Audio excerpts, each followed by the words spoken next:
Most n8n automations have a fundamental flaw and almost no one's talking about it. It's the reason so many workflows break the moment you actually try using them at scale. What works perfectly when you're testing with a handful of items suddenly crashes when you push it to thousands, and the root cause is rate limits. Most automations are unknowingly built to fail the moment they encounter real-world volumes of data. And in this video, you will learn the exact techniques I use to scale n8n workflows that handle thousands of items reliably. Anyone serious about using AI automation in their business must master these techniques. This is going to be a masterclass in scaling n8n automations. I'm going to take you through the fundamentals you need to know to even get started before breaking down the techniques to scale your automations. So you're going to want to stick to the end. Let's jump into it. We want to start off by first understanding the problem. And that is, what are the core issues we're trying to solve when we scale n8n automations? But just a quick warning before we get started. The content we're going to cover in this video is going to be slightly more complex. So I really want to challenge you to stick with it. Maybe watch the video once or twice if you need to, but really try to challenge yourself when it comes to the level of complexity here, because the concepts you're learning are so core and important when it comes to taking automations and making sure they actually work when you scale them and use them practically in business. So yeah, just a little warning there. But let's start off by figuring out what's the actual issue we're trying to solve here. So what's the fundamental flaw when it comes to scaling n8n automations? And really, what we have is a lot of automations that are shared online only really work well for low volumes of data. And that's because if you try to put in any significant number of data or volume of data into it, one of two things are going to happen. Either it's going to take a very long time to execute, or it's going to fail due to rate limits. So if you don't know what a rate limit is, in simple terms, it basically means if you're using a service in your automation, it could be an AI service or whatever else, it's going to have a rule that tells you how many times in a given minute you can use it. And if you use it more than that number, your automation is going to fail. So what happens when we're using low volumes, it's fine, we don't hit rate limits. But when we make them larger volumes of data, we often hit these rate limits and these automations really fall apart. So I'm not calling anyone out, and I have been guilty of this myself. So I run an automation, has almost 1,200 entrepreneurs in it right now, and I teach them how to use AI to get clients and grow their business.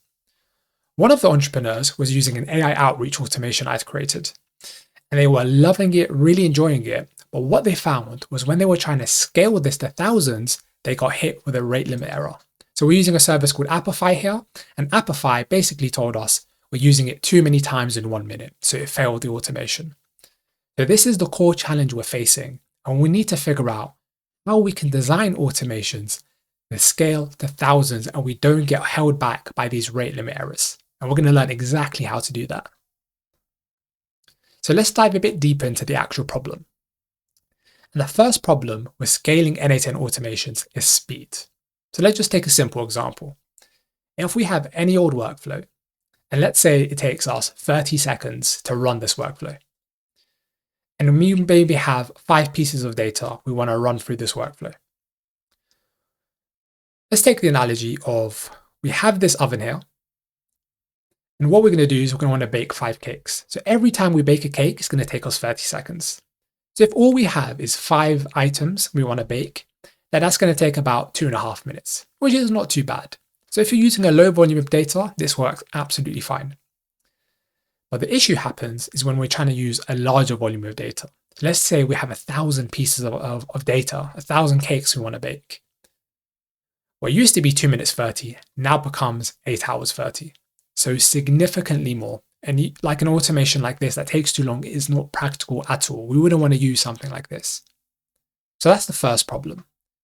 The second problem is rate limits, as we just discussed. But we want to visualize it more clearly so you really understand what we're solving here. So let's take the same example where we have an automation, it takes about 30 seconds, and there's 5 pieces of data we want to process. We can have n8n automation that work a bit differently, where we have the data, and rather than doing it in series, sequentially, where we do the first one, then the second one, then the third one, and so on, We can just say, let's just do them all at the same time. Let's get 5 ovens. And then if we bake all the cakes in a different oven, then it will take just 30 seconds. So this works really well. And I'm going to teach you how to do this. But this only works when you have a low volume of data. And the reason why is when you're executing a workflow, let's say we have 1,000 pieces of data, we're going to need 1,000 ovens, right?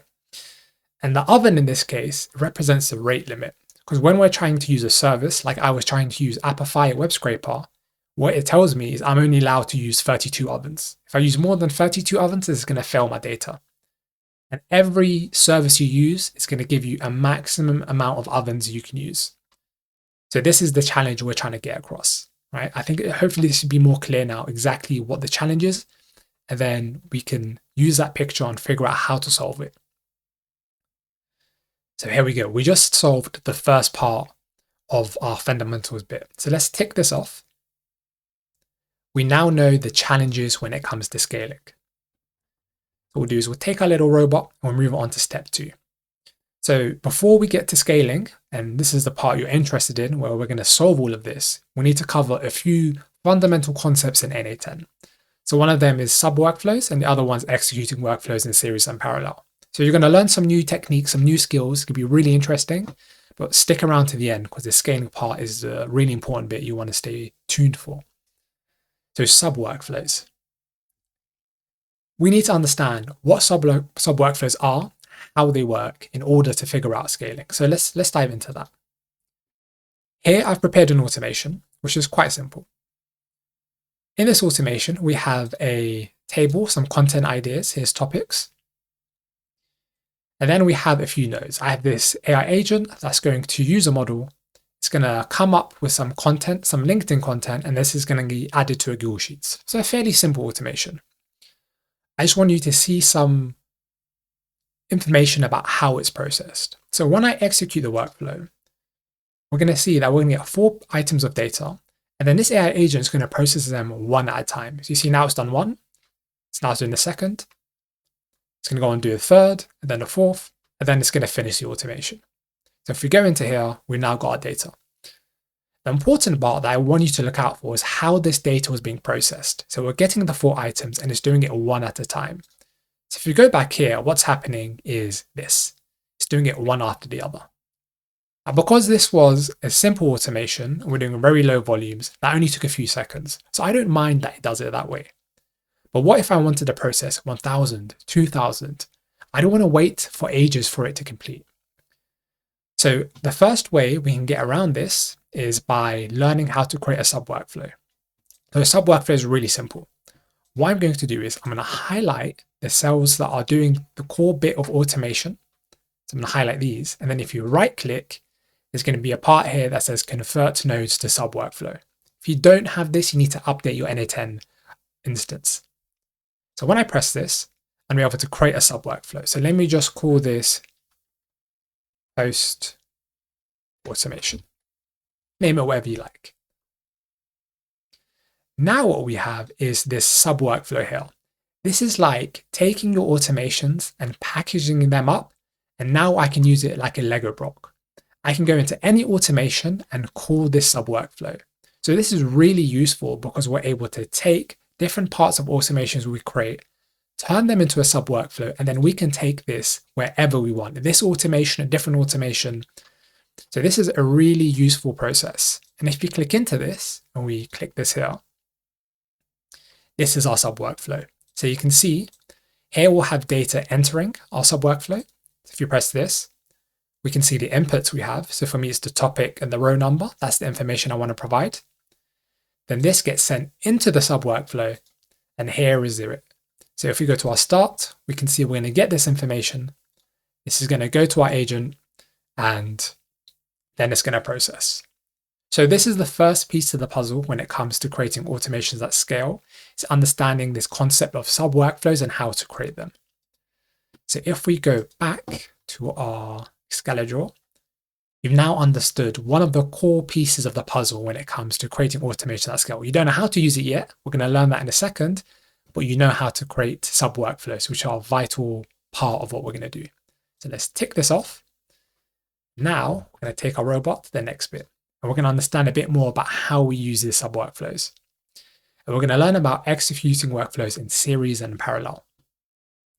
So if we go back here, now that we have this sub-workflow, what we can do is click into it, and it has some settings we want to look out for. Normally, the default mode is run once with all items. And what that's going to do is going to take all 4 pieces of data that we have. So see here, we have 4 pieces of data, and it's just going to chuck it into the post automation. So the exact same thing happened before when it just does one after the other. It's going to do the same thing, which is not what we want. What we can do instead is change this to run once for each item, add an option, and where it says wait for sub-workflow completion, we can turn this off. So now we've just turned this automation from an automation that operates in series, where it's one cake after the other, and that takes 2-minute 30s. If it was 30 seconds, let's just call it 3 or whatever it is. By doing this, we're changing it to one that operates in parallel. So now this automation is going to send the information across, and it's going to do all of them at the same time. So now we have a much faster automation because of this technique, which is really useful. So let me just show you this in practice.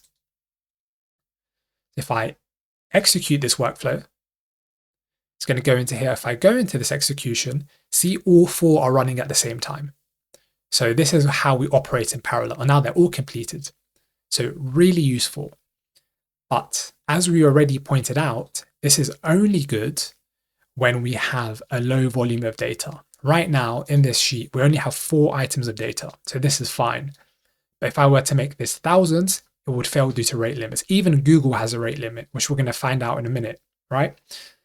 So this is an improvement, but is not the final solution. So let's go back here.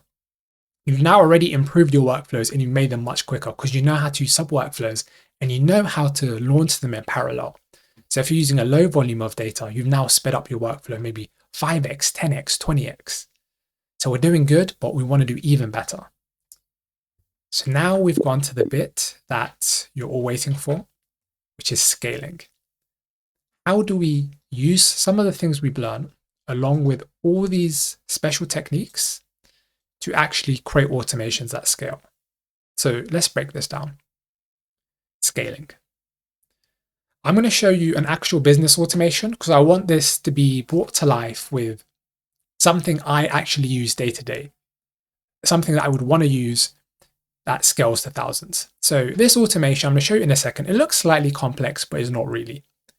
All we're doing is scraping leads from Apollo. So Apollo is a database where we have business contacts. Then of those contacts, we're getting some useful information from their LinkedIn, like their about description, the last post they posted. And then we're using that data to write an AI personalized email. So that's all we're doing in this automation. So let me show you it. Here's the automation. So yeah, it looks like a lot of nodes, but it's not too bad. In this part, we're just scraping data from Apollo. Here we have a bunch of enrichment. So we're basically going onto their LinkedIn profile, the company's LinkedIn profile, doing a bit of research, getting some useful data. We're combining it all. And then here we are writing a personalized email. So this is not too bad. And if I were to run this right now, it would work. And it would create these incredibly personalized emails where every line is personalized. It's going to save you so much time, but it still has that flaw where I can only do this for a low volume of data at a time. If I wanted to, instead of doing it for just 3 items, 300 or 3000, this would fail. And this is one I created before. So in order to turn this into an automation that scales, I had to take it from this to more like something like this and actually have a sub workflow.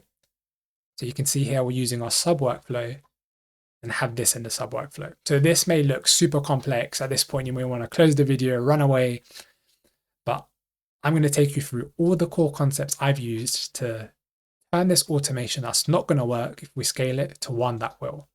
And I'll break this down into the core fundamental tools we need to understand. So this is going to look easy to you by the end of the video. So let's go back into it.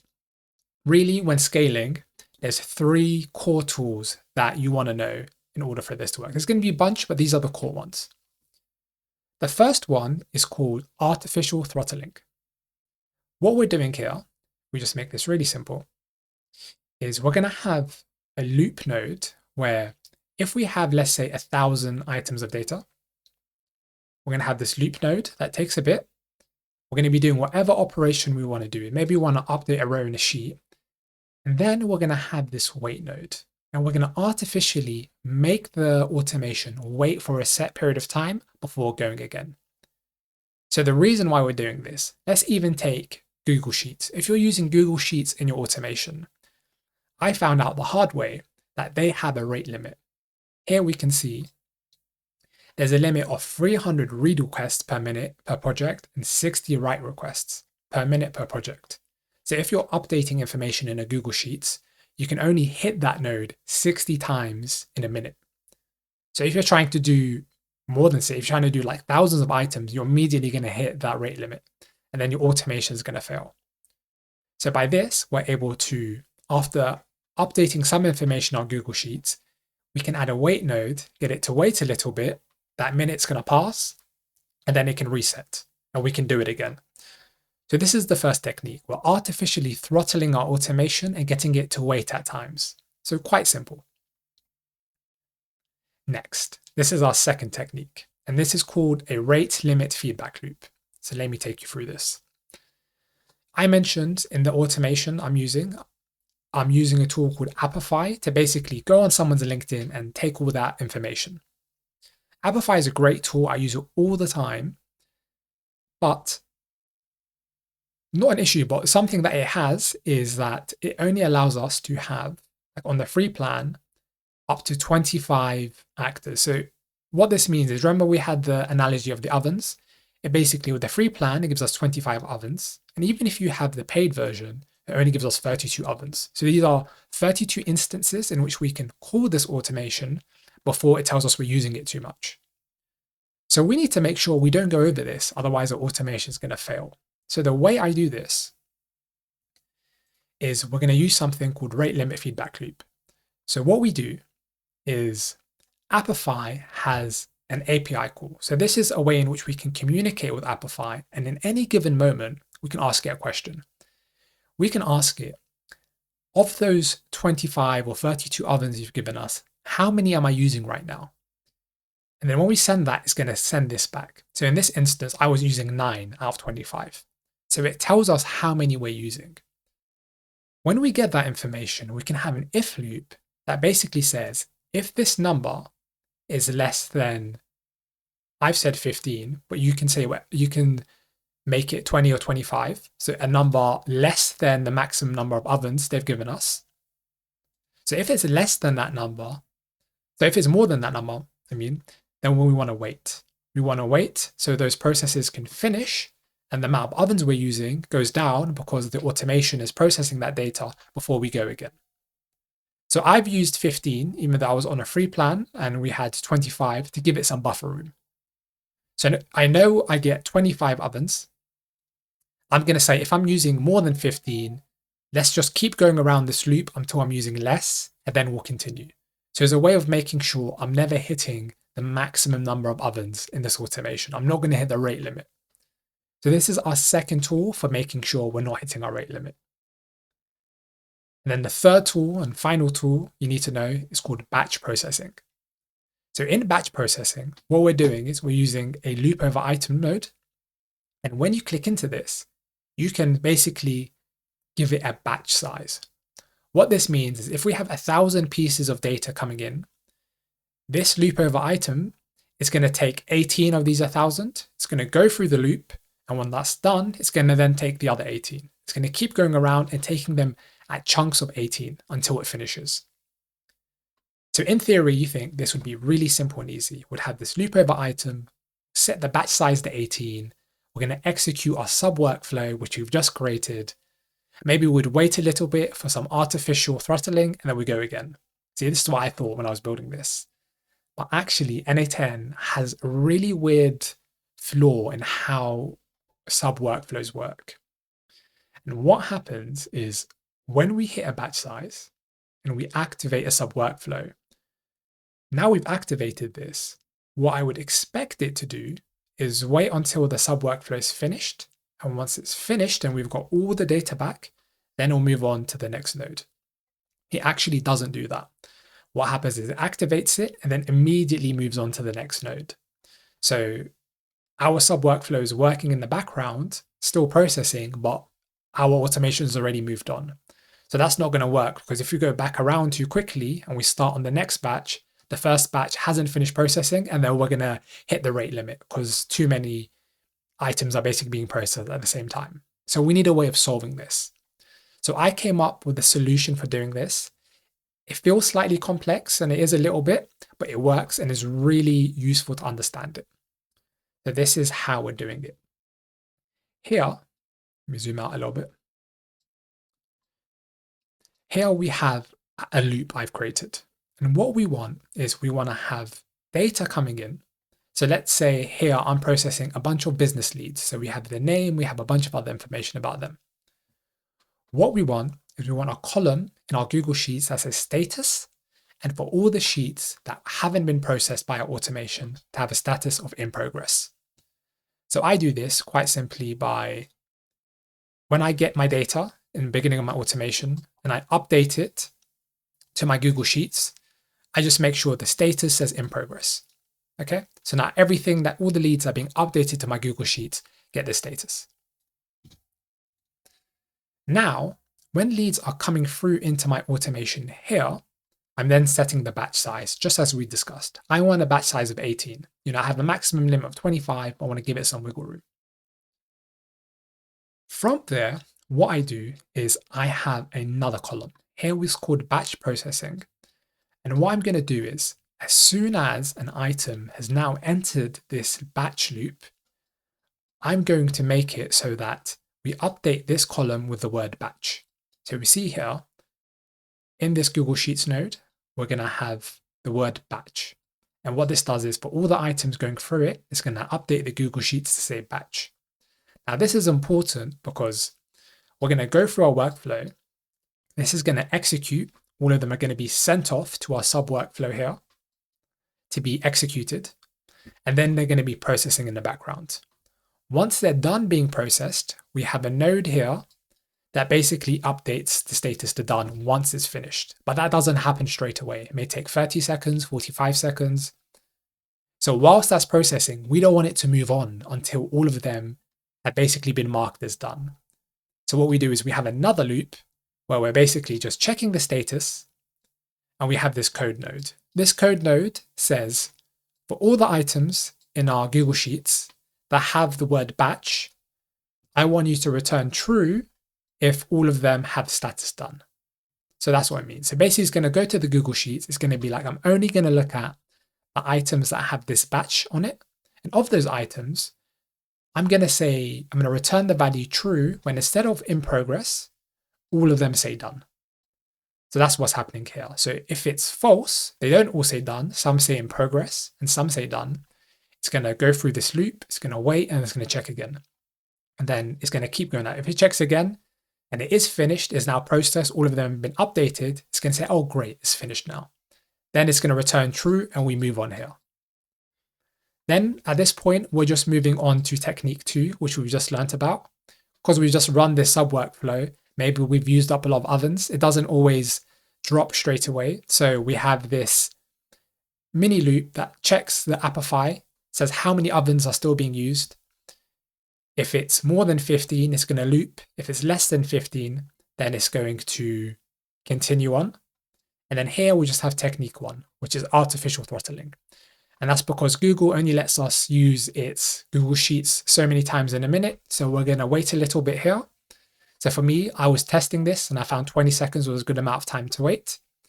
We're going to wait that long, and then we're going to go to the end, and then we can start the next batch. So we can start the next 18 pieces of data.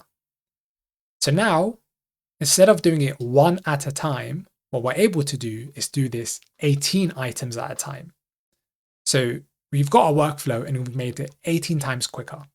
And then within that, we have all these loops that basically allow us to make sure we're still taking advantage of this speed, but not hitting the rate limits so that the automation fails. It's going to be a bit slower because we're adding in all this artificial waiting time, but it's still going to be much faster than if we just try to do it in series. So that's how it works.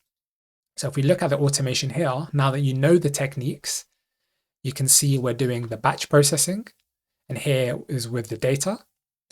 We have the feedback loop, where we're checking Apify here for how many ovens we're using.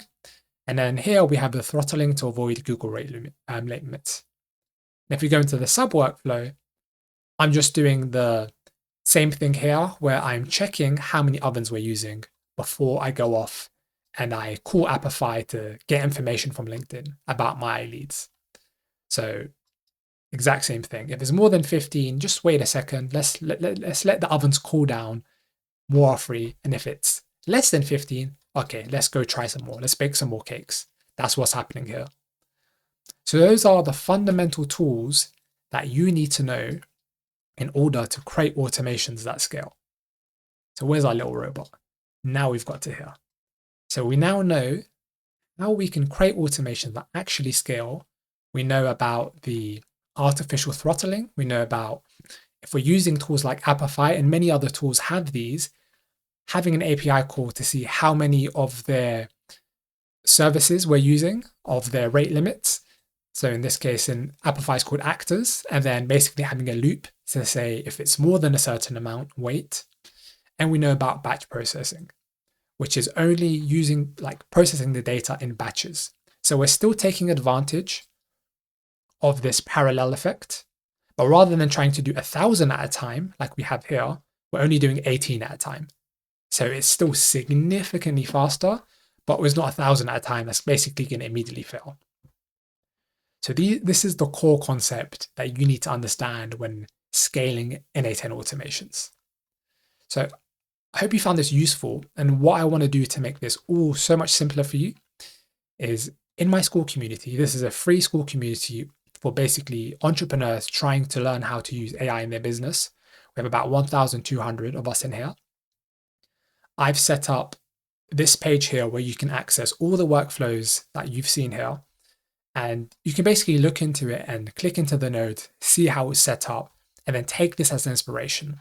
And then you can take bits, put them into your own workflows, and then use the concepts you've learned to create automation of that scale, but just do it first time around. If you know you're going to use it for a large volume of data, you know how to set it up the correct way. But if you're just using low volumes of data, you can make it much simpler. So I hope you found this useful, and I will catch you next time.